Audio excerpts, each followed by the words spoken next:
Happy Sabbath sa lahat ng ating mga kapatid. Tangi-tangi na ang ating Panginoong Diyos na ating sinasamba. Purihin ang ating Panginoon. At tayo nagkaipon-ipon ngayon sa araw ng Sabat na ito, sa banal na araw ng Sabat, upang papurihan, sambahin, luwalhatiin, dakilain ang ating dakilang Diyos na lumikha ng langit at lupa. At gayon din upang pag-aralan ang salita ng Diyos na ipinagkakaloob sa atin, lalo tigit sa mga huling araw na ito. Ating pong topic ngayon ay paminagamangatang Turn Your Eyes Upon Jesus. Yan. Ito ay patungkol sa transformation of character of Jesus. Yung pagbabago ng ating pag-uugali mula sa ugali natin patungo sa ugali ng ating Panginoon. Ayon po dito sa aklat ng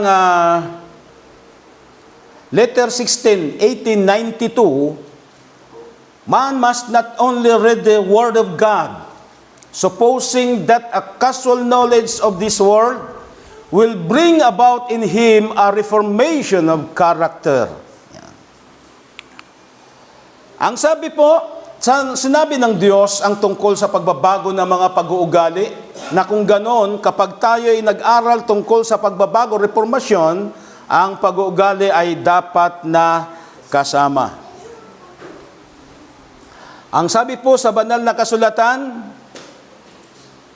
sa aklat ng Roma 13:11, at ito yamang nakikilala ang panahon na ngayon kapanahunan ng magsigising kayo sa pagkakatulog. Bakit? Sapagkat ngayon ay lalong malapit na sa atin ang kaligtasan kaysa nang tayo'y magsisampalataya ng una.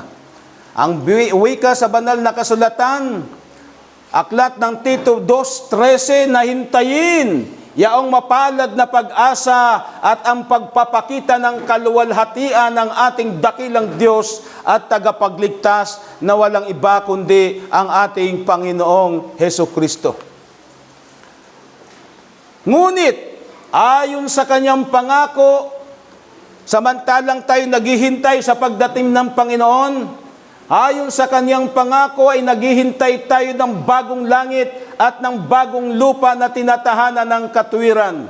Kaya nga mga minamahal, yamang kayo nagsisipaghintay ng mga bagay na ito, ay pagsikapan ninyong masumpungan kayo sa kapayapaan na walang dungis at walang kapintasan sa paningin niya.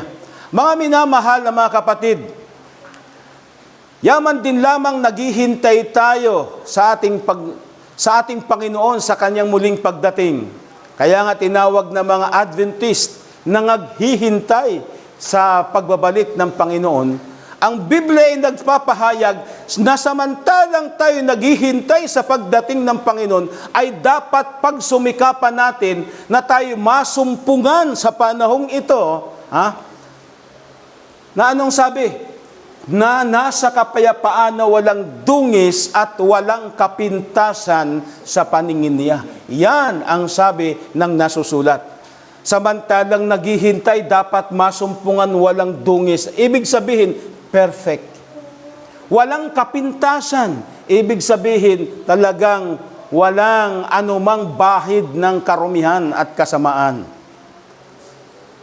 Subalit paano mangyayari yun sa kabila ng napakaraming mga suliranin at problema sa mundong ito na ating ginagalawan? Paano tayo magkakaroon ng kapayapaan?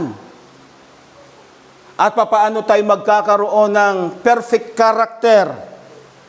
Simulat sa pool nang tayo tumanggap sa ating Panginoong Hesukristo bilang personal na tagapagligtas, hanggang sa mga oras na ito, ang tanong, ano na ba ang mga nabago sa atin? Meron ba namang nabago na? O baka wala pa? Mga kapatid, yan ang nasusulat. Dapat na masumpungan sa kapayapaan, walang dungis, walang kapintasan. Hindi kailanman magsasabi ang kasulatan na hindi magagawa ng tao. Ito ay posibilidad na mangyayari at talagang dapat na mangyari. Kaya nga sabi dito, tandaan natin, Kapag ang ugali na ng Panginoon ay lubusan ng nahayag sa kanyang bayan, kung gayon siya'y babalik upang kunin na niya siya. Nasusulat yan, mga kapatid. Kapag ka nakita na sa kanyang bayan na nagsisipaghintay sa pagdating ng Panginoon, na nangingili ng araw ng Sabat na ikapitong araw, saka darating ang Panginoon. Subalit, bakit hindi pa dumadating? Sa makatuwid, hindi pa lubos na nakakapag-develop ng Christ-like character. Ang naghihintay, totoong naghihintay ang Panginoon. Tayo na ngayon ang hinihintay. Hindi lang tayo ang naghihintay, kundi ang Panginoon naghihintay, mga kapatid. Ayon sa nabasa ko sa early writing, nang nasusulat na may pinakawalan na apat na anghel upang pakawalan ang apat na hangin, ay tumingin ang ating Panginoon Jesucristo sa lupa na nalabi sa kanyang binhi. Sabi sa Biblia, na nagsisitupad na mga utos ng Diyos at may patutuo ni Jesus, yung kanyang dadatnan, yung kanyang kakaunin, nang makita niya na hindi pa handa, ay nagdalang habag ang ating Panginoon at itinaas ang kanyang mga kamay sa Ama, ang dugo ko, ang dugo ko, ang dugo ko, pigilin ninyo. Kaya may anghel na inutusan upang pigilan ang apat na hangin, na papakawala na ang apat na hangin. Kaya nga natupad yung sinasabi sa Apokalipsis 7. Sapagkat bakit hindi pa natatakan ang bayan ng Diyos? Hindi pa natatakan, panahon ngayon ng pagtatatak, paglalagay ng katotohanan sa isip upang hindi tayo matuga pagdating ng araw. At ito yung paghahanda na dapat gawin at mangyari na sa mga uling araw na ito. Bakit? Sapagkat sabi dito sa kaniyang pagdating ay hindi niya tayo lilinisin sa ating mga kasalanan upang alisin sa atin ang mga kasiraan o kapintasang nasa ating mga pag-uugali o kaya pagagalingin tayo sa ating mga sakit na kainitan ng damdamin at mga disposisyon. Sa pagdating ng Panginoon, hindi niya niyang gagawin na para linisin tayo at alisin yung mga pag-uugali nating namana o likas nating natural. Kung ito man ay gagawin sa ating lahat, ang gawain ito'y gaganapin bago sumapit ang panahon ng kanyang pagbabalik. So yung pagbabago ng pag-uugali, ang pag-change ng pag-uugali ay dapat ngayon na dapat matapos upang ang ating Panginoon ay bumalik na. Nabasa natin kanina, ang hinihintay na lamang, ang siyang pinakas-passport natin sa langit ay ang ating ugali, maging gaya ng ugali ng Panginoon. Hindi tayo makakapasok sa tarangkahan ng gate of heaven unless mayroon tayong passport, which is the character of Christ. Mga kapatid, ang tanong, papaano tayo magkakaroon ng lubusang pagbabago ng pag-uugali? Kaya ba natin ito? Sabi ng Panginoon, kung kayo hiwalay sa akin, wala kayong magagawa. Walang sino mang tao, gaano mang kagaling, karunong, na makapagbabago ng sariling pag-uugali. Mga kapatid, datapat, sabi nga dito, 2 Corinto 3:18, datapat tayong lahat na walang talukbong ang mukha na tumitingin gaya ng sa isang salamin. Sa kaluwalhatian ng Panginoon ay nababago tayo. Saan? Sa gayunding larawan mula sa kaluwalhatian hanggang sa kaluwalhatian. Sa pagtingin, kaya nga sabi dito, namasdan, o ibig sabihin, tingnan natin si Jesus na gumawa at sumakdal ng ating pananampalataya. Dapat nakafokus ang ating paningin, ang ating pag-iisip, walang iba kundi sa ating Panginoong Jesucristo na nabayubay sa krus ng Kalbaryo at nasa kabanal-banalang dako ng santuaryo na namamagitan sa inyo at sa ating lahat, mga kapatid. Kung paanong ang mga bulaklak ay humaharap sa araw upang ang maliwanag na mga sinag ay makatulong sa pagpapasakdal ng ganda at hugis niya, gayon din naman, dapat tayong humarap, ibig sabihin, tumingin sa araw ng katwiran. Sino yon? Ang ating Panginoon Jesucristo. Upang ano? Upang sumilang sa atin ang liwanag ng Diyos at nang bumuti ang ating likas. At makatulad kay Kristo. Nasa paglapit kay Kristo yan. Step to Christ, basahin niyo. Kung paano ang bulaklak, ano yung bulaklak na laging nakaharap sa araw? Sunflower. Kung makikita nyo dyan, karamihan, alas lahat naman ang bulaklak. Kapag ang bulaklak ay walang sinag ng araw, anong nangyayari? Nawawala yung kulay at hugis hanggang sa namamatay nga yung halaman, di ba? So kinakailangan ng sinag ng araw. Makikita natin ang aral dyan sa nature, sa mga nilikha ng Diyos. Na nakapokus ito kapag pinag-aralan natin, ay mayroong espiritual na aspeto ng ating mga prinsipyo na matututunan, na leksyon galing sa Panginoon. Ganon din pala dapat makapokus ang ating isipan. Laging tingnan natin ang ating Panginoon, huwag mawawala. Tandaan po natin, ang inyong pag-asa ay wala sa inyong sarili, kundi na kay Kristo. Ang inyong kahinaan ay nalagom sa Kanyang kalakasan. Ang inyong kahangalan sa Kanyang karunungan. At ang inyong karupukan ay sa Kanyang walang hanggang katibayan. Kaya nga, huwag ninyong tingnan ang inyong sarili. Huwag makimpuko sa sarili. Huwag tingnan ang inyong sarili. Huwag ninyong isipin sa tuwi-tuwi na ang sarili. Kundi si Kristo ang inyong tingnan at pagkaisipin, mga kapatid. Ang problema kung bakit hindi makaangat ang tao sa espiritual na pag-angat ay sapagkat laging nakafokus sa sarili. Laging nandoon yung pagkahabag sa sarili. Nandiyan sa sarili lamang, kinakailangan mamatay tayo sa sarili natin. Tanggihan natin yung ating sarili at ipokus natin kay Kristo ang ating pag-iisip, ang ating paningin, mga kapatid. Huwag kayong tumingin sa mga kabuhayan ng iba. At hindi lang minsan nangyayari yon sa sarili, kundi pati din tingin ng tingin doon sa iba. Ito ang sabi sa atin, mga kapatid. Huwag kayong tumingin sa mga kabuhayan ng iba at tularan sila na walang nangyayaring pagtaas. Iisa lamang ang inyong tunay at di nagkakamaling tularan. Ligtas na si Jesus lamang ang sundan, o ibig sabihin, tingnan. Kaya kapag ka, mga kapatid, laging nakatingin sa kapwa, na siyang may kahinaan din naman na dapat tumingin lagi din sa ating Panginoon Kristo, ay anong nangyayari? The more na kung sino yung tinitingnan ng pangit ang ugali, the more na yung pangit na ugali na yun mapapasa inyo. The more na puna ng puna kayo sa mga pangit, di magtatagal, magiging ganun din kayo. Kaya kapag ka tayo'y tumitingin labang kay Kristo at ating tinitingnan at bilang masakdal na huwaran, hindi magtatagal, magiging ganun din tayo, makakapag-develop ng ugali na gaya ng ugali ni Kristo. Sabi sa Biblia, di ba? Magkaroon kayo ng pag-iisip na gaya ng pag-iisip ni Kristo. Mga kapatid, na siya, bagamat nasaan yung Diyos, hindi niya inaring isang bagay na nararapat panangnan ang pagkapantay niya sa Diyos, kundi hinubad niya ito at nag-anyong alipin, nakitulad sa tao, at nang masumpungan sa anyang tao, nagpakababa at nagmasunurin.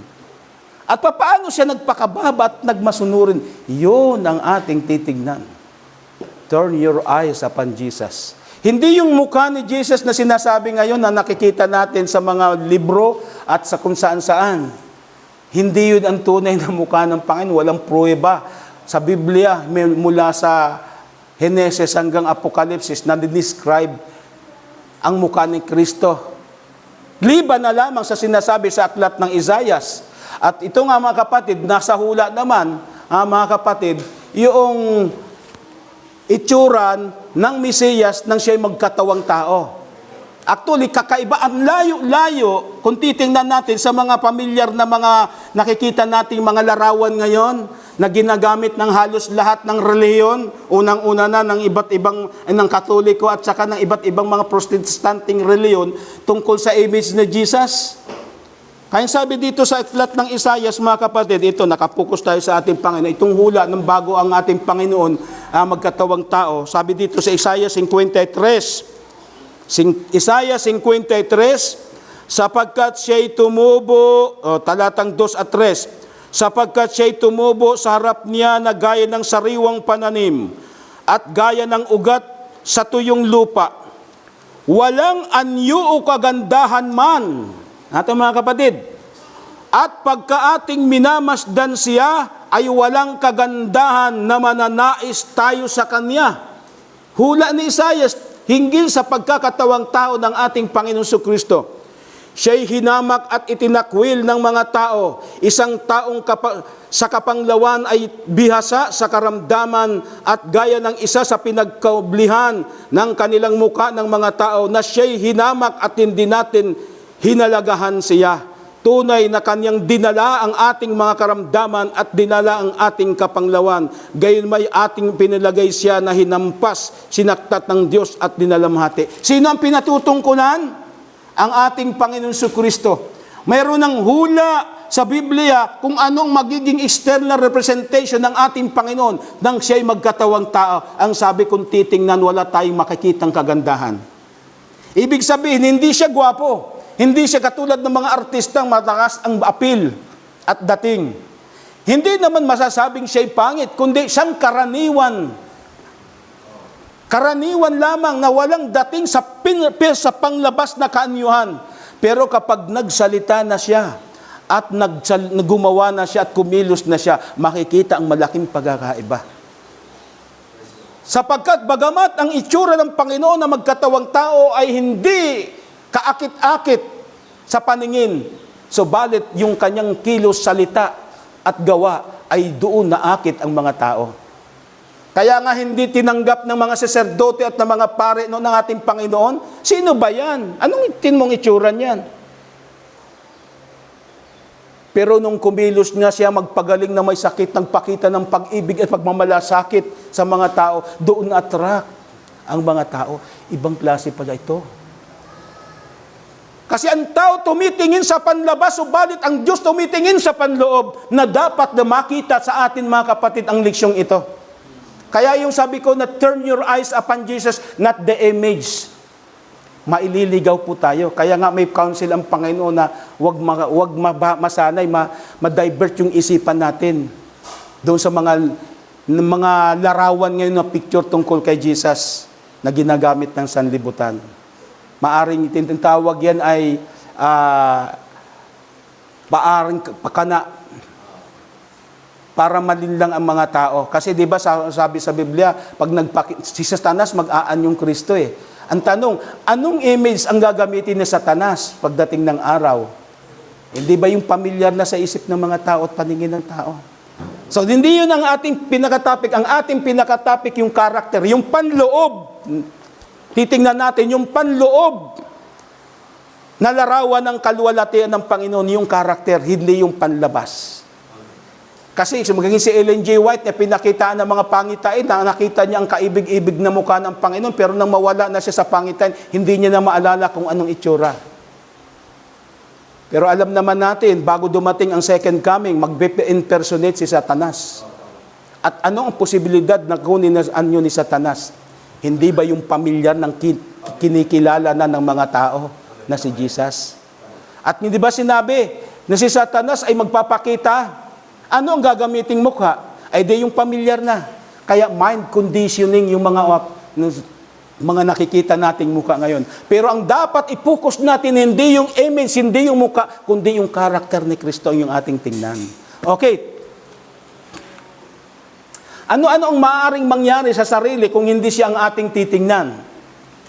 Mga kapatid, ito ang sabi. Kapag ang pag-iisip ay laging nasa sarili, ay nalalayo ito kay Kristo. Pag palaging hindi nasa sarili, nakapokus, nalalayo kay Kristo, na siyang bukal ng lakas at buhay. Dahil dito, anong mangyayari? Anong gagawin ng kaaway? Dahil dito ay sinisikap ni Satanas na mailayo ang pag-iisip sa tagapagligtas at nang sa gayoy mapigil ang alin? Ang pakikipag-usap ng kaluluwa kay Kristo. Yun ang estratehiya ni Satanas. Ilalayo ang isipan sa ating Panginoon, ipupuko sa sarili o sa sino mang tao. Ang mga kalayawan ng sanlibutan, ito na. Kaya nga sabi sa Biblia, binulag ng Diyos ng sanlibutan ito ang pag-iisip ng mga tao para hindi makilala ang katotohanan. Ang mga kalayawan ng sanlibutan, ang mga pag-aalala, at kaligaligan at kalungkutan sa buhay. Ang mga pagkakamali ng iba o ang sarili ninyong kamalian at kapintasan sa alinman o sa lahat ng ito ay sinisikap niyang ibaling ang inyong pag-iisip o pagtingin. Laging nakapokus, lagi ko na lang nitong, ako nalulungkot ako, lagi na lang akong nagkakamali. Laging nandoon ang iniisip mo. Pero laging bakit di ka tumingin doon sa mabuti na walang iba kundi ang ating Panginoon, siya ang mabuti. Minsan nga, nasabi sa Step to Christ, merong isang tao naglalakad, nandoon sa halamanan, nandoon sa mga rose, at laging tinikim, bakit reklamo ng reklamo, bakit daw may mga tinik? Nasasabit sa kanya, tingin na mga tinik, siging reklamo. Ang sabi nung kasama niya, bakit kasi nakapokus ka doon sa tinik? Bakit tingnan mo yung bulaklak? Kasi pag nakapokus sa tinik, sasaktan ka lang yun, pero tingnan mo yung bulaklak, liligaya at sasaya ka. Minsan sa atin, nakapokus tayo doon sa mga kahinaan natin, yung ating mga kakulangan, hindi tayo dapat magpakapokus doon. Ang lagi tingnan natin yung kabutihan ni Kristo. Pag-usapan si Kristo. Minsan sa pag-uusap-usap, laging pinag-uusapan yung kapitbahay, yung pastor na may mga kakulangan, yung elder o kung sino man dyan, hindi man lang nagagawa ganito, etc. Siging kabubulong ng kabubulong. Pero ang tinitingnan dapat sana ang ating Panginoon yung itinuturo. Okay, sabi pa. Ano-ano ang matatamo sa patuloy na pagtingin kay Jesus? Ito na. Subalit huwag nating alisin ang ating pagtingin at iingatan niya tayo. Sa pagtingin kay Jesus, tayo'y panatag walang makakaagaw sa kanyang kamay. Sa palagi ang pagtingin sa kanya ay mababagot sa gayon ding larawan mula sa kalulatian hanggang sa kalulatian, sa makatwid, sa pamagitan ng Espiritu ng Panginoon. Pagka ang puso'y naninirahan si Kristo, ay nababago ang buong pagkatao. Nababago ang buong pagkatao. Ang Espiritu ni Kristo at ang kanyang pag-ibig ay siyang nagpapalambot sa puso, nagpapasuko sa kaluluwa, nagtataas ng pag-iisip at mga hangarin. So aangat yung ating espiritual. Sisigla ang iglesia kung ang bawat isa nakapuko sa ating Panginoon. At ang Espiritu ng Panginoon ay sa bawat isa, sisigla ang iglesia. At di maglalaon, iisang isipan, iisang damdamin at isang disposisyon at iisang ugali. Walang iba kundi ang ugali ng Panginoon. Hanggang sa tayo ay dumating sa kasakdalan na gaya ng kasakdalan ni Kristo.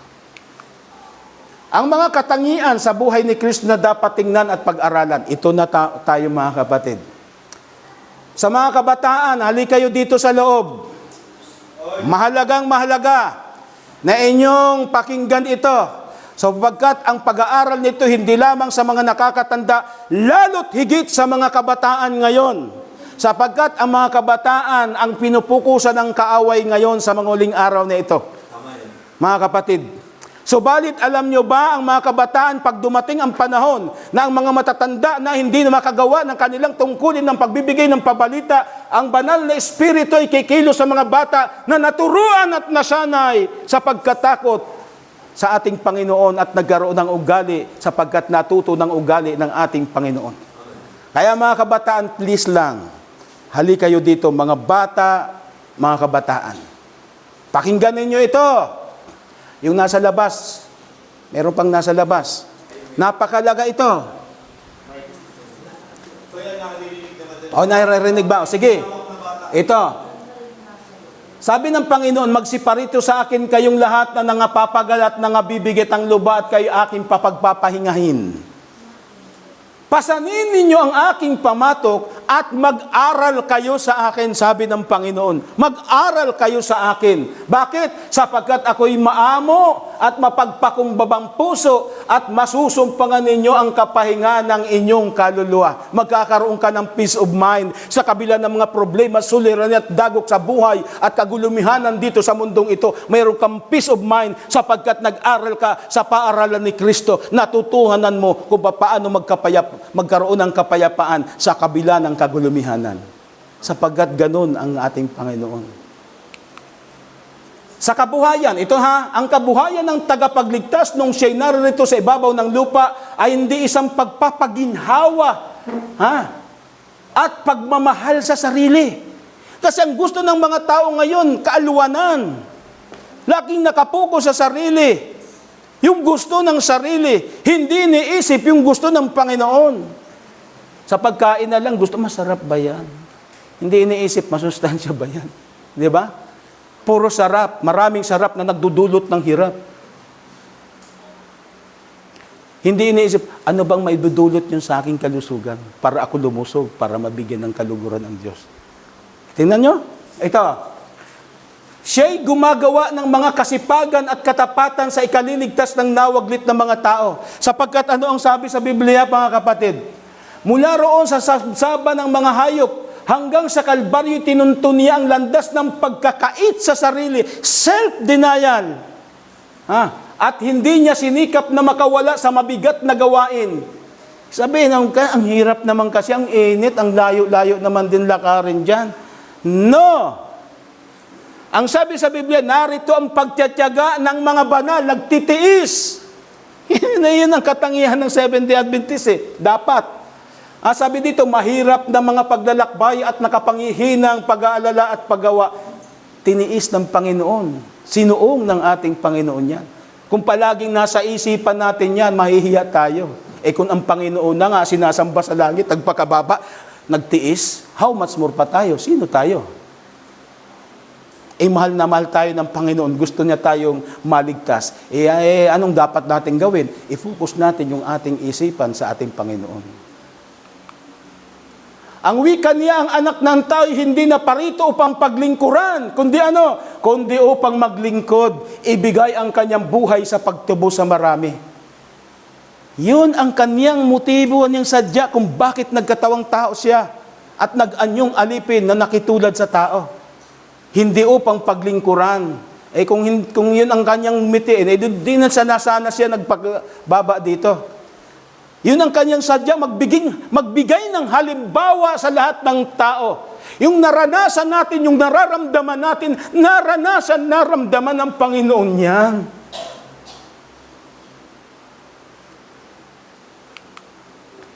Tunay nga na ang tagapagligtas isang tao ng kalungkutan at biyasa sa kapanglawan, sapagkat binuksan niya ang kanyang puso sa lahat ng kadalamatian ng mga tao. Ngunit bagaman ang kanyang kabuhayan ay kabuhayan ng pagtanggi sa sarili at pinadilim ng hirap at pag-aalala, ay hindi rin nasira ang kanyang loob. Oo, sa sanlibutan mayroon kayong kabagabagan, pero laksan ninyo ang inyong loob. Aking dinaig ang sanlibutan, sabi ng Panginoon, mga kapatid. Yan ang magpagpatibay at magpalakas sa ating pananampalataya bilang naghihintay sa pagdating ng Panginoon ng ngingilin ang kapitong araw na Sabat. Ang kanyang mukha ay hindi kailanman kinakitaan ng anyong malungkot. Just imagine, kapag puro ka malungkot na kasimangot, tatanda ka. Pero kung paliwalas ang muka, babata ka sa kabila ng edad mo. Kapatid, kayo sabi ng, Brad, ba't hindi ka tumatanda? Masayahin ako kasi natutunan ko kay Kristo yun Ano sabi? Kundi palagi ang tahimik na kapayapaan. Ang kanyang puso ay isang bukal ng buhay at saan man siya pumaroon, ay dala-dala niya ang katahimikan at kapayapaan, katuwaan at kagalakan.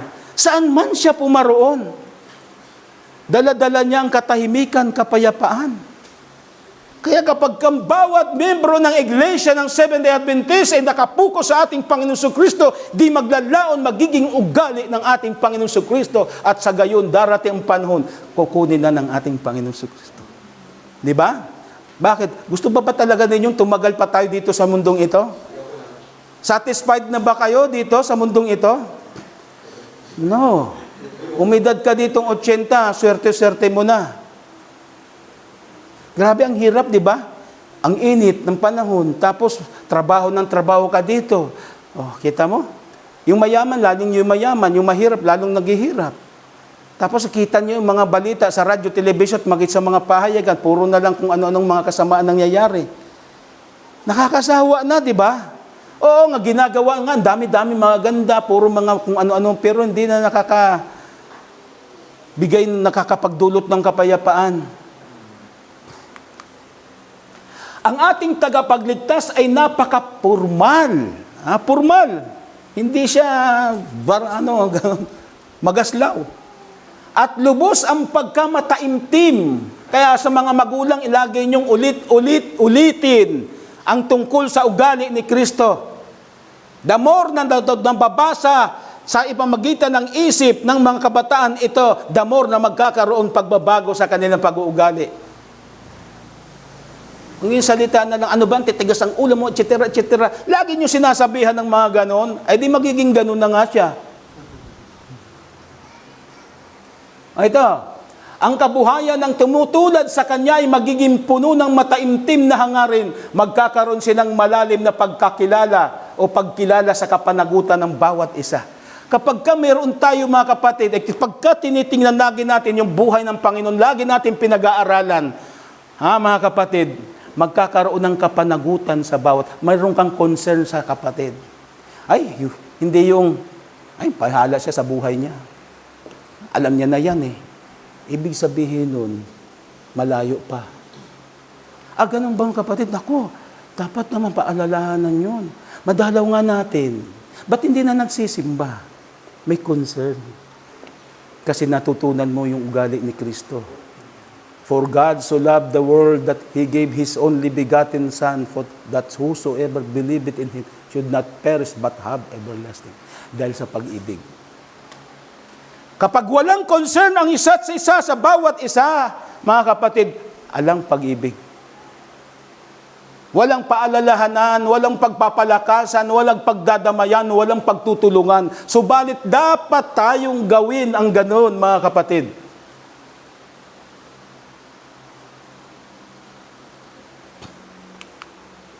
Ang kagaslawan ay mapipigil, mawawala ang magulong katuwaan at magaspang na pagbibiruan. Ngunit ang reliyon ni Jesus ay nagbibigay ng kapayapaan katulad ng isang ilog. Hindi nito pinapatay ang ilaw ng katuwaan. Hindi nito pinipigil ang kasiyahan o pinadidiliman ang masaya't nakangiting mukha. Kaya maging masaya, maging maaliwalas. Ang hirap kasi kapag lagi nakasimangot, para bagang uutangan. Hindi malapitan eh. Di ba sabi, madaling malapitan dapat. Maaliwalas eh. Uy, ano kapatid, kumusta ka na? Ay, ito. Hindi, kumusta ka na? Ganon din. Ano ba ang pagbabago?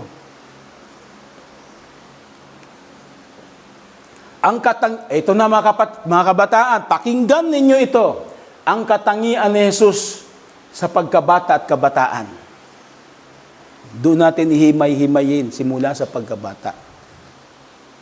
Sa pagiging isang bata ay kinakitaan si Jesus ng natatanging kaibig-ibig na pag-uugali. Luke 2:52, at lumalaki si Jesus sa karunungan, sa pangatawan, sa pagbibigay lugod sa Diyos at sa mga tao.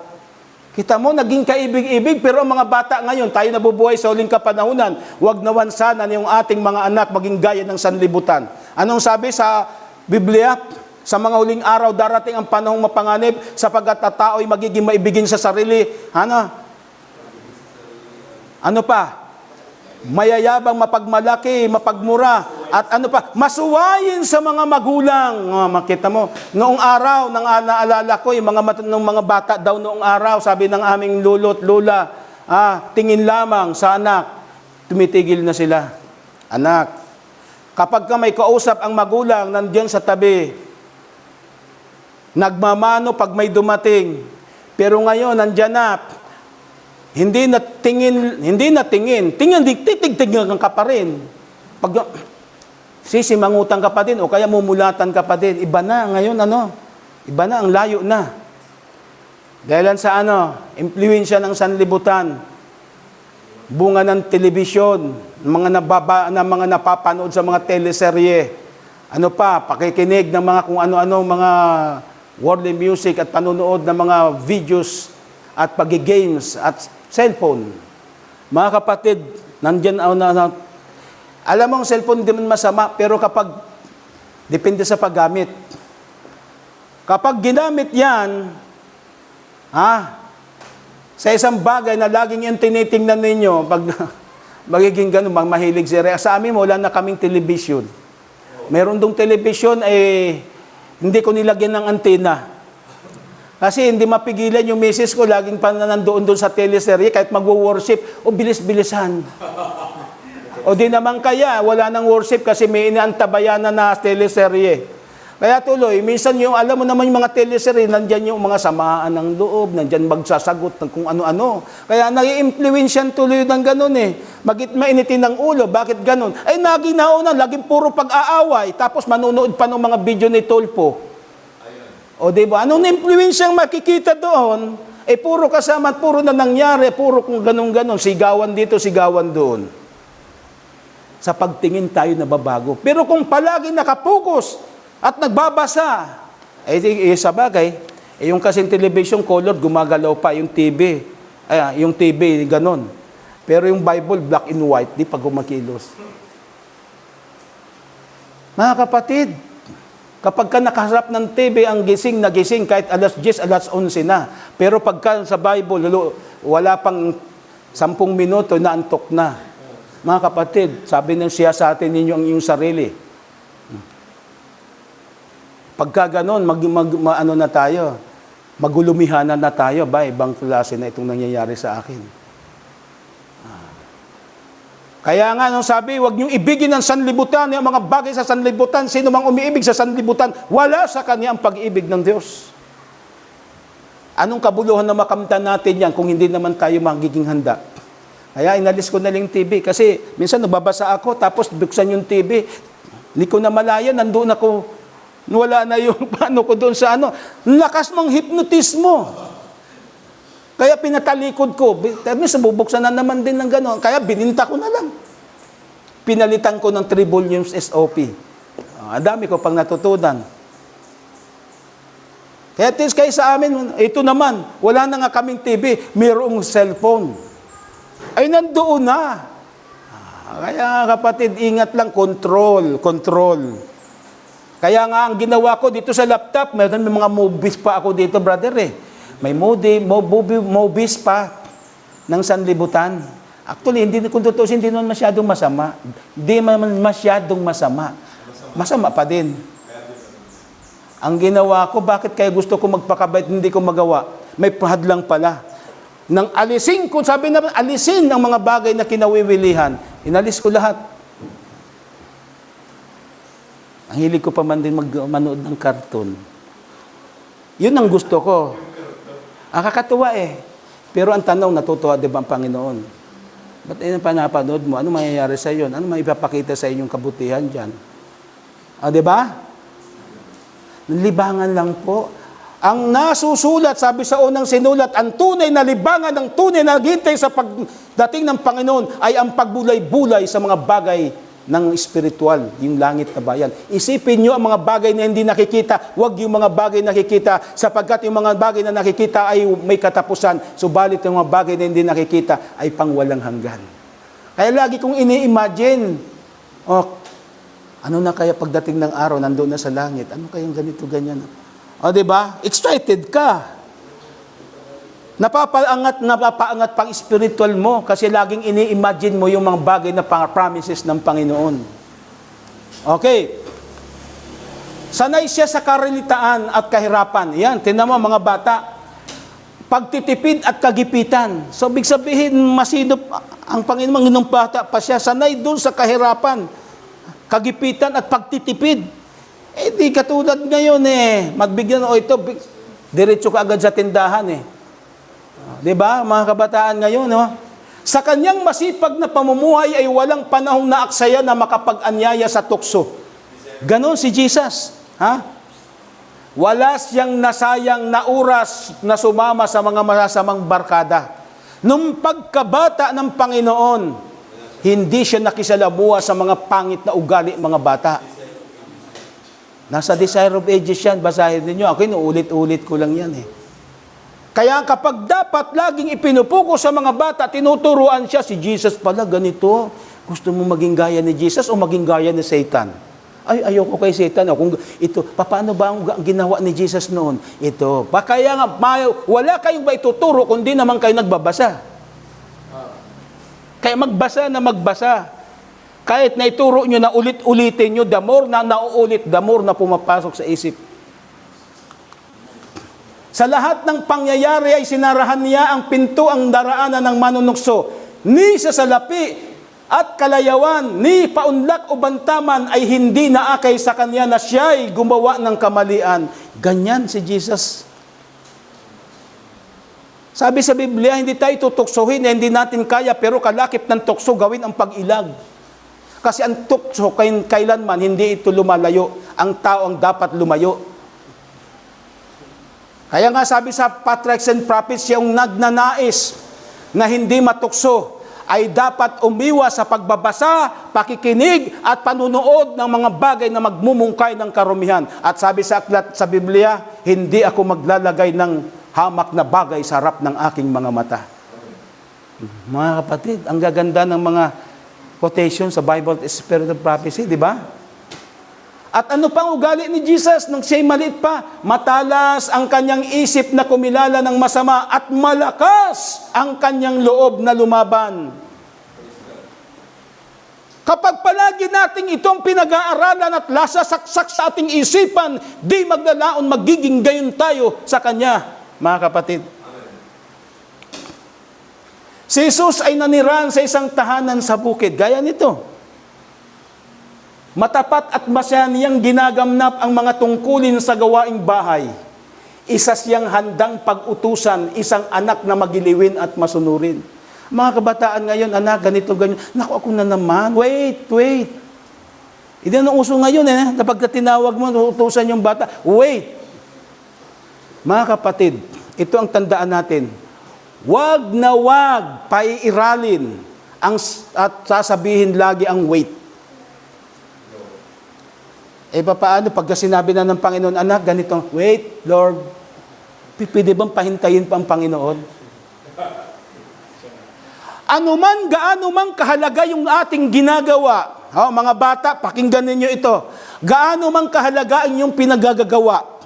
May ginagawa kayo. Kapag ka na may utos na magulang at tinawag kayo, huwag kayo magsasalitang, wait, maliban na lamang kung nasa CR kayo o emergency. Karak-karakang iwan nyo na muna yung ginagawa ninyo, ano po yun ma, ano yun po yun pa, at pagkatapos nagampanan nyo na, yung pinautos ng magulang sa kanyo, balikan yung ginagawa ninyo. Yan ang dapat na ugaliin at sanayin ng mga kabataan. Naintindihan po ninyo? Kasi once na nasanay na tayo sa wait, hanggang sa pagdating ng Panginoon, wait na lang tayo. Wait, tinimbang, sabalit kulang. Natuto siya na isang hanap buhay at ginagamit niya ang kanyang mga kamay sa pagkakapintero nagkasama ni Jose na kanyang ama sa laman. Nilakad niya ang mga kalsada ng kanilang maliit na bayan na suot ang damit ng karaniwan. Simpleng-simple lang ang Panginoon. Ay ngayon aarte na. Naku, dapat bagong taon, bagong damit na din. Nagagamit pa rin naman. Kumupas na, hindi na uso dahil sa, kita mo naman ngayon. Papalit-palit na lang, sa rep na sana nakatipid, hindi na. Nagagamit pa yung cellphone, hindi pa naman sira dahil sa may bago na ngayon labas. Bili na naman. Dahil sa may pera, dapat gamitin na sa kawain ng Panginoon. Hindi marunong magtiis at magtiyaga. Yung sapatos, gusto pa, hindi pa naman pudpud. Gusto bago. Pagtiis naman dyan, ayos naman. Yung pera na yun, dapat gamitin na sa gawain ng Panginoon lagi. Ganon si Jesus Christ. Pagtitipid, pagtsatsaga. Ayaw na mapadamit na yun. Gusto niya, ibadadamit bago. Kaya nga ako, may damit din ako, pero ito galing to ukay-ukay. At yung mga damit ko, siglo na. Tagal na. Hanggat nagagamit pa, sabi ng misis ko, hindi pwede pa yan, huwag nyo itatapon, huwag nyo huwag nyo gagamit ko pa yan. Kasi pagtanggi sa sarili, magdalas pagkaitan ko, kasi natutunan ko kay Kristo, dati hindi naman ganun Ako dati, nung kabataan ko pa, hindi pa ako natututo sa buhay ng Panginoon sa Kristo. Lagi akong laman ng mga mall. Kasi anong ginagawa ko? Window shopping. Bibiling ko yan. Lagi gusto kong ganito. Kaya paghandaan ko yun kasi yung bibiling ko. Laging ko. Di ba yung maawit, hindi ako kundi si Kristo lamang pipidi pa naman. Mga kapatid, the very first lesson that we learn in Christ is a lesson of self-denial. Unless hindi natin natututunan itong self-denial, hindi tayo pwedeng maging servant of God. Hindi tayo gagamitin ng Panginoon for the last, pagpapag-proclaim ng last message of mercy, the third angel's message. Hindi tayo pwedeng gamitin for the loud cry of the third angel's message. Hanggat hindi natututo tayo sa unang leksyon. Mga kapatid, tandaan po natin, hindi natin pipiding gamitin ang banal na espiritu. Ang banal na espiritu ang gagamit sa atin. So, balit hindi tayo pipiding gamitin ang banal na espiritu kung hindi tayo natututo sa paaralan ni Kristo. At ang unang leksyon dito ay ang pagtanggi sa sarili at pagpapakasakit sa sarili sa kapakanan ng kapwa-tao na nangangailangan. Sa paggawa ni Jesus sa panahong siya'y maliit pa hanggang sa nagbinata, ay lumusog ang kanyang isip at katawan. Ito mo lumusog ang isip at katawan. Simula pa sa pagbata at pagkabinata. Hindi niya ginamit ang lakas ng kanyang katawan na walang ingat. Hindi niya inabuso. Ngayon, inaabuso. Hanggat kaya pa, sige pa. Kahit madilim na, sige pa. Hindi. Ang tao, binigyan ng Panginoon na 6 na araw na pagtrabaho, araw, hindi kasama ang gabi. Ngayon, anong nangyayari? Puro overtime. Overtime. Pag anumang bagay na sobra kasalanan, tapos pagdating na ng nagkaedad-ed na, aray ko, ang dami ng aray. Hindi na makagawa. Sinisingil na dahil sa pag-abuso sa katawan. Di ba? Yung pagpupuyat. Mabuti kung panalangin yung pagpupuyat. Pero nagpuyat dahil sa kakapanood, kakigames. No way.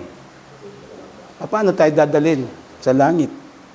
Inabuso natin. Si Kristo nung bata pa, hindi niya, hindi niya ginamit, hindi siya naging abuso sa kanyang lakas. Pagka panahon ng pahinga, pahinga na. Kundi isang paraang ikalulusog upang magawa niya ang pinakamabuti sa lahat ng anumang kanyang gawin. Hindi niya ibig mapintasan maging sa paghawak ng mga kasangkapan. Laging gusto ng Panginoon maging maayos. Paano ba ito gagamitin maayos ito? Kasi ang Diyos ay Diyos ng kaayusan at kalinisan. Sa pakikitungo sa mga tao, paano ba nakitungo ang Panginoon sa mga tao? Minsan, di ba, naano ko doon sa mga post ko, yung mga nag-viral, kasi nakalagay ko, 7-day Adventist. May mga basher. May kilala akong 7-day Adventist, devil. Kinurot yung puso ko. Bakit? May kilala daw, kasi galit na galit, kasi nakilala niya daw na 7-day Adventist, devil. Anong ibig sabihin? Nagpakita ng hindi magandang ugali. Bakit? Kasi siguro hindi nakapokus sa isip niya kay Kristo. Kaya sa halip na maging ilaw at liwanag, dilim tuloy ang inaging halimbawa. Diba? Dapat tayong 7-day Adventist, peculiar people, dapat magpakita ng kabutihan at kagaling-galang ng mga pag-uugali. Maging ilaw ng mga kapitbahay, hindi yung Sabado lang mabait, pagdating ng ibang araw, nako. Ano ba yan? Adventist Sabadista ya? Akala ko nagsisimba yan. Sino ngayon ang napupulaan? Di ba ang Panginoon? Pati yung ibang mga kapatid na hindi naman gano'n, nadadamay tuloy. Di ba mga kapatid? Ito, paano ba nagpakita ng Panginoon ng paano makitungo sa mga tao? Ito. Malimit marinig ng mga taga-Nazaret ang kanyang tinig na pumupuri sa Diyos sa pamagitan ng awit, at kapag ang mga kasamahan niya ay nagsisidaing sa pagod sa paggawa, ay inaadiw niya sila ng kanyang matamis na pag-awit. Kapag kayo nalulungkot, umawit kayo ng masayang awit sa Panginoon. Kapag kayo natutuwa, umawit lalo kayong umawit. Alam niyo ba ang lakay ng naibibigay na ng awit? Kapag lagi tayong umaawit, sumisigla tayo Lagi tayong napapalapit sa Panginoon Pagka inaawit natin yung mga awit ng sa Panginoon. Pero subukin mong umawit ka ng mga sanlibutan, sisira ang iyong puso at isipan. Si Kristo hindi lang yun. Yung awit nagpapalakas siya, may impluensya yan. Kapag masaya, kapag napapagod, pag inawitan ng awit na nakaalis ng pagod yan, ay talagang gumagaan ang pakiramdam.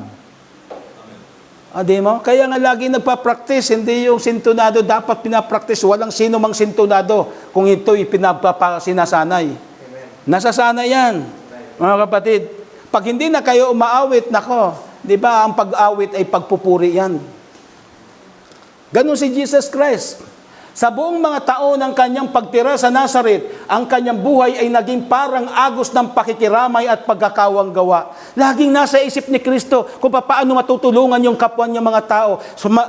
Tinatanggihan yung sarili niya. Di ba sabi, kakainin, isusubo niya na lang pag may nakitang higit na nangangailangan, ibigay niya doon. Nabor na magbibigay ka, nabor ang Diyos magbibigyan ka. Meron nga akong isang kwento na nasa Christian service ito, nabasa ko. Doon sa lugar na kung saan yelo. Yung sinasakyan nilang train na stranded, talagang di na hanggang sa na-stranded sila doon sa yeluhan. Nanginginig na sa sobra at naninigas na. At nanghihirapan na siya. Halos bibigay na. At maya-maya may narinig siya na daing. At tiningnan niya, tinanap niya, nakita niya ganun din ang ginangyayari. Sa halip na nalimutan niya yung sarili niya na siya'y pala'y nangihingalo na din.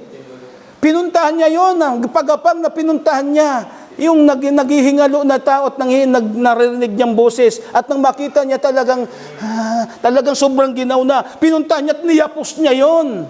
Sa pagyapos niya yun, yung init niya pumunta doon at hanggang sa naginhawahan at nabuhay silang dalawa. Hindi niya alam yung init, yung dahil sa pagtulong niya, siya'y natulungan din. Ganon din ang mga kapatid, ang dapat ugaliin natin, pakikiramay. The more na ikay tumutulong, ikaw ang tutulungan ng Diyos. Bahala ng Diyos, kaya pag gumagawa ako ng tinapay at dinabili, ibigay ko na lang. Ay, wala ba na dito? Ayan, sige. Ay, lugi ka na dito. Ayan mo na, kapatid. Diyos nang bahala. O, diba? Hindi yung, malulugi naman ako dyan. Pagbigay ko na lang, puro bigay na lang sa inyo. Huwag ganon. Makasarili yun. Hayaan mo malugi ka. Kasi Diyos naman ang magbibigay sa iyo ng tubo. Kahit hindi ka man matumubo sa iba, Diyos ang magbibigay sa iyo ng tubo. Basta ang pinaka-importante, masanay mo sa iyong ugali na maging mapagbigay at mapagparaya. Sapagkat yun ang ugali ni Kristo na yung natutunan. O diba mga kapatid? Ang mga matatanda, ang mga nagdadalamhati, ang mga nabibigatan, naglalaro, ang maliliit na nilika na nagliliparan, ang matatiyaga na mga hayop na pangtrabaho, lahat ay masaya. Masaya kung kasama siya. Just imagine, lahat ng uri ng mga tao, pati hayop, kapag nandiyan na yung presence ni Jesus, masayang masaya. Pero yung iba, di ba? Uy, nandiyan na naman siya. Naku, itago nyo na yan, ganyan. Naku, nandiyan na naman siya. Naku, mangungutang na naman yan. Naku, nanggugulo na naman yan. Naku, pagka nakita, di ba, minsan may mga ganong tao, kapag nakita na ganyan, iniilagan. Pero si Jesus Christ pala, simula sa pagkabata, kaya nga sabi, Luke 2:52, at lumalaki si Jesus sa karunungan sa pangataon, pagbibigay lugod sa Diyos at sa mga tao. Ay, nandyan yung anak ni sige, halika, papasukin mo nga. Hindi yung, andyan na yung anak, tako. Sarado yung pinto. Magulo at makulit yan. Bakit? Dapat maging magiliwin at maging ugali na gaya.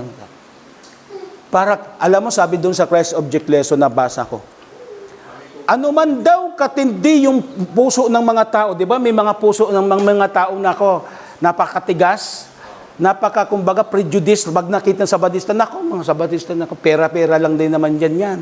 Ganun yun. Sasabihin mga ngaral yan, yayain ka nan para magbigay ka ng ikapo. Ganun, di ba? Yung mga pagkakilala niyan, daming bawal dyan. Mga ganun, para ang hirap ng i-Bible study sila Kasi ang puro nakikita nila sa atin, puro yung negative, hindi yung positive. Pero, ganitan tandaan niyo mga kapatid, gaano man katigas ng puso ng tao, gaano man ka-prejudice ng tao, subalit ito'y napapalambot sa pamagitan ng personal na paggawa. Kapag yung mga taong prejudice sa Sabadista, tinulungan mo, binigyan mo ng pagkain o kaya kung ano man na ibigay nyo, tinulungan nyo pag may karamdaman, anong mangyayari dyan? Pag Bible studyhan mo yan, walang imik yan. Kaya doon sa Buyulalan may cleansing. Ha? Libre yung cleansing eh. Kaya pag nagturo doon, amin lang sila ng amin. Hindi makareklamo eh. Bakit? Natulungan eh. Kaya dapat para yung mga tao maalis yung prejudice, turuan sila, tulungan sila. Pagka yun ang ginawa ng bayan ng Diyos, nakita ang kanyang bayan nagkakaisa, nagiging matulungin, hindi lamang sa sarili lang, hindi lang sa sarili, kundi sa iba. Di ba? Sabi, ang kaluwalhatian ng Diyos mahayag. Magkakaroon ng conviction sa mga tao. Kasi napalambot yung puso ng taong matigas. Kasi sabi yun, paggawa ng mabuti. Hindi yung gagawa ka lang ng mabuti dahil sa mabuti yung tao. Gawan mo ng mabuti yung masamang tao. Mga kapatid, doon masusubok ang talagang tunay na may pag-ibig ka. Kasi ang tao magbibigay ng mabuti, dahil sa mabuti sa kanya, mabait sa kanya, yan, bigyan mo siya. Yan, bait yan sa akin eh. Pero wag yan, ako, sungit yan. Wag mong bigyan yan. O kita mo naman, mayroon tinatawag na Pero ang Diyos, sabi, nagpapaulan siya sa masama at sa mabuti. Lalo tigit bigyan mo yung mga hindi. Kaya nga di ba sabi, yung gumagawa sa'yo ng masama, gawan mo ng mabuti sapagkat baga ng apoy ang pinapasok mo sa kanya. Di ba? Iyon ang ugali ng Panginoon. Kaya nang nandun siya sa krus, anong sabi? Yung mga umulo sa kanya, yung mga nagmumura sa kanya at lahat ng mga gumawa sa kanya ng kasamaan, anong sabi ng Panginoon? Ama, huwag niyo iparatang sa kanila ang kasalanan ito. Patawarin niyo sila sapagkat hindi nilalaman ang kanilang ginagawa. Grabe. Sa halip na magbanta, makikita nyo lang, pag ako nakaakit na sa langit, nako, hindi ganun ang ginawa ni Jesus. Kaya maging si Moises, bakit si Moises ang pinakamaamong, naturing ang pinakamaamo? Bakit?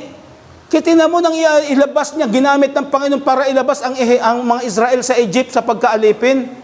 At anong ginawa ng mga Israelita pamandin? Ang tigas-tigas ng ulo ng mga Israelita. Ang dami-daming mga reklamo. Naku, dinala nyo kami dito. Ang init-init. Wala pang mga pagkain na ganito, ganyan. Siring karereklamo. Anong sabi ng Panginoon kay Moses? Moses, patayin ko na kaya yan at sa yung lahi na lang magmula yung dadaling ko doon sa lupang pangako. Patayin ko na yung mga Moses. Puli-puli na natin yung mga tao na matitigas at walang utang na loob. At sa yung lahi na lang ang pagmumula ng dadalhin sa lupang pangako. Sabi ni Moses, kung sa atin yan, sige nga Panginoon. Kung sa tao, di ba? Parang si Pedro, Panginoon, magpadala ka na ng ng kidlat, di ba? Anong hindi pa natatransform si Peter sa ugali ni Jesus? Pero ano sagot ni Moses? Panginoon, kung gagawin niyo yan, alisin niyo na lang yung pangalan ko sa aklat. Nakita ng Panginoon yung ugali niya sa kay Moises. Sinubok, di ba? Panginoon, kung gagawin niyo rin lang naman din yan, alisin niyo na lang ako. Bakit? Nandun nyo, kahit anong nakita, kahit na lahat ng ginagawa ng mga taong yun sa kanya puro masama, pero nandun pa rin yung habag ni Moises doon sa mga tao. At yun ang dapat na mangyari sa atin, mga kapatid. Magkaroon ng kahabagan, sabi sa Biblia, maging mahabagin kayo. Kaya alam mo, kahit na ang bayan ng Diyos ay may mga kahinaan, may mga kasamaan pinagtiisan ng Panginoon Kaya yung sinasabi ko doon sa ibang mga reform, bakit ganun-ganun ba ang Panginoon kung mulang ganun nakagawa ng ganyan, iwanan na yung Seventh-day Adventist, hindi na gawing bayan ng Diyos? At ibig sabihin, i-judge na kaagad, hindi na bayan ng Diyos. Hindi ganun, kakitid ang Panginoon. Pinagtitiisan tayo. Kung may mga mali man, ay dapat ituwid. Cry aloud, spare not, and show my people the transgression in the house of Jacob their sin. Show them, tell them their mistake. Hindi yung, hindi na kayo bayan, wala na yung presensya ng Diyos sa inyo, hindi na kayo, kami na, mga kami, church. Lumabas na kayo dyan, dito na kayo. Kapatid, kaya nga sabi ko, ako napupuntahan ko rin mga kapatid sa home church, sa ibang mga independent na Hindi ganoon, kapatid.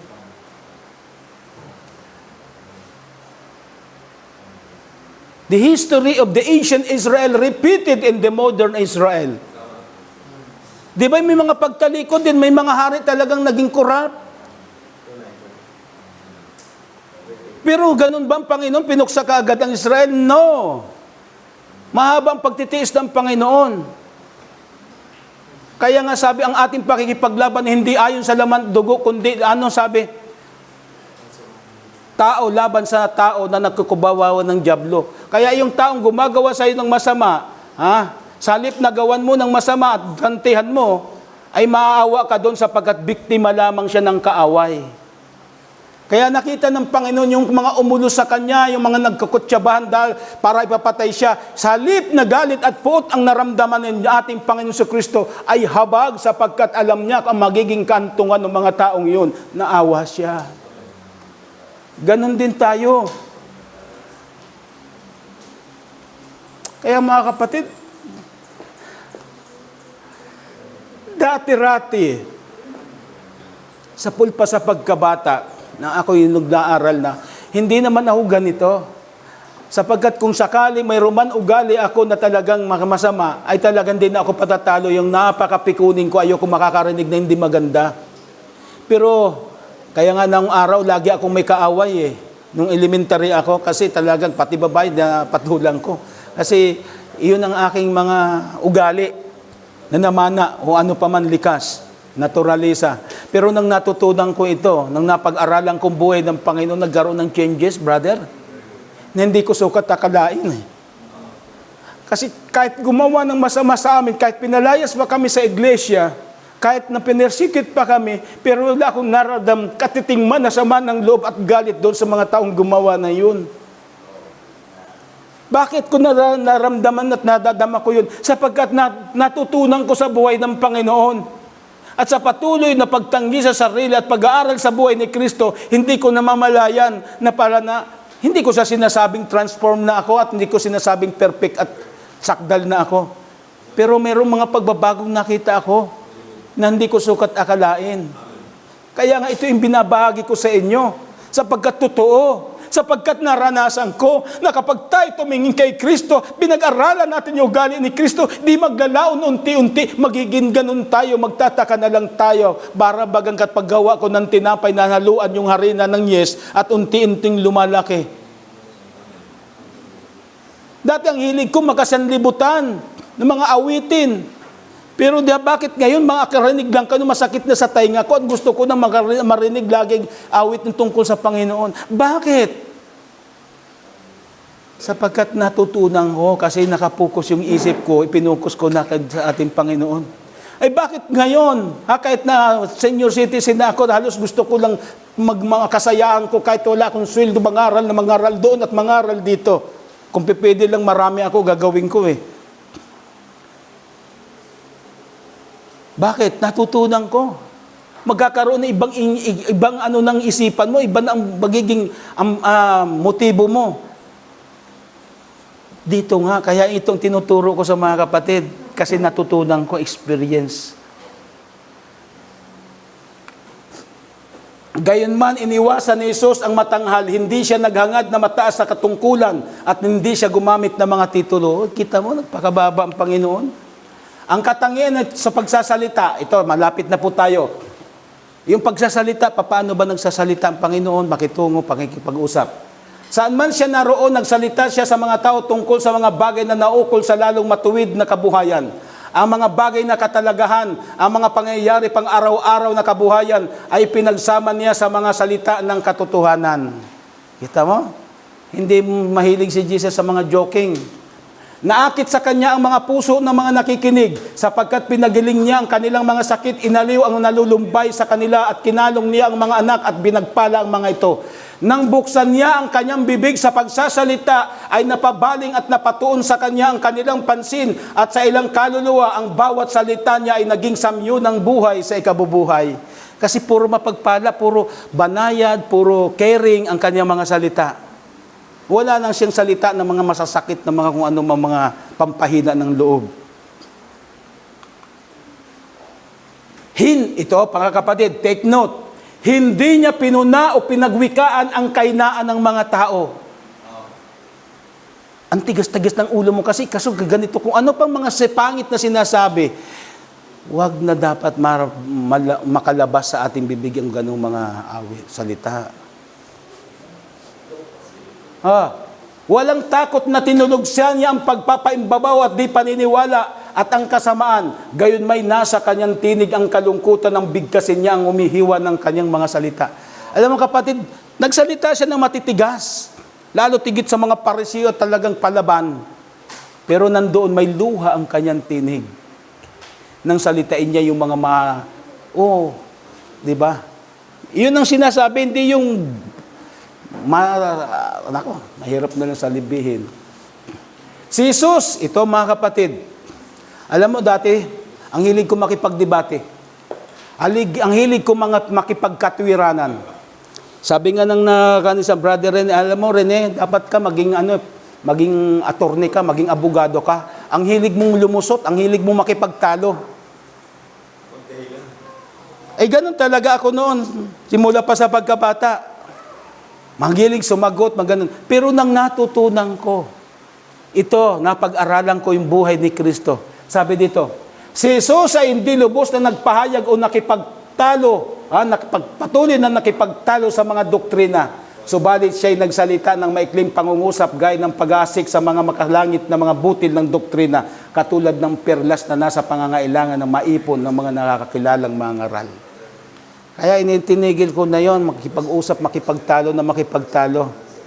Kahit anong ganda ng sinasabi mo, pero kung hindi naman tao handa, prejudice sa'yo, hindi niya maunawaan yon. Ang spiritual na bagay, maintindihan ng spiritual na pagkaunawa. Tandaan po ninyo yon. Ang ating sabi nga sa our work is not to condemn, not to denounce, but beseeching men to reconcile to God. Yun ang ating gawain. The very best way to deal with error is just present the truth. Hindi na kinakailangan present mo yung katotohanan, mahayag na yung mali. Hindi na para pag mga patala ka yan, pag sinabihan ng gano'n, ikaw, para hindi ka nag-aaral, kung ano-ano pang mga foul na salita, maging sa mga ngaral, never na dapat sabihin yun. Kaya yung mga nagbabasa akin, nilagay ko na lang doon, care. Hindi na ako nag-reply ng ikaw nga dyan, kayo nga din dyan, ganun kayo na ako. Hindi na, lalaki lang yun. Hindi rin niya naman maunawaan. Baka tingnan niya dyan, bakit care? Mag-iingat ako. May malasakit siya sa akin. Hindi ako nagganti ng mga salita na kahit anong masasakit na salita sa akin, never kong gumanti ng ganon. Natutunan ko yung brother Kasi nung ako'y nangangaral, 1990s pa doon sa mga lansangan sa Metro Manila 96, 97, 98. Anak ko, nasanay na ako doon.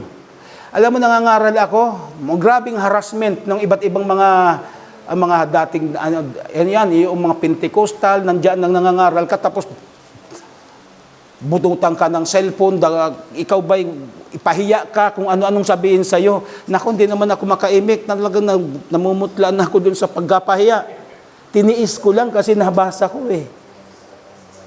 Hanggang sa nasanay na ako.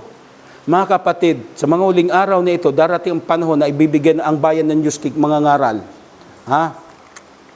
Ang mga tao makukonvince, hindi sa galing na magpag-oral, kasi makikita doon sa mga nangangaral yung kaamuan ni Kristo. Na kahit na kung ano-anong mga sinasabing mga akusasyon, Makikita nila, bakit ito hindi nagre-react? Ba't itong mga pastor namin, minumura na kung ano pang ginagawa, pero ito, kalmado lang. Siguro, siya talaga ang totoo. Kita mo? Kaya yung mga ngaral, nagpapakita ng ganong mga pag-uugali, hindi pa natututo sa paaralan ni Kristo, hindi pa magagamit ng lubusan ni Kristo. For the loud cry of the third angel. Kaya dapat ito ang pinagsusumikapang kung ituro muna sa mga tao, makapokus kay Kristo, maging ugali ni Kristo, para ang banal na Espiritu ibuhos na sa atin, para tayo magamit. Naiintindihan niyo ba mga kapatid? Para matapos na yung gawain. Hindi siya nakipagtalo, kaya tindan mo ito.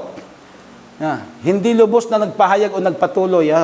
Sabi pa dito, ang salita ng Diyos na binibigkas ng isang tao na ang kanyang sarili mismo ay napabanal nito. Pakinggan niyo ito mga kapatid. Ay mayroong isang nagbibigay buhay na kapangyarihan upang ito'y maging kaakit-akit sa mga tagapakinig at hikayatin sila na ito ay isang buhay na katotohanan.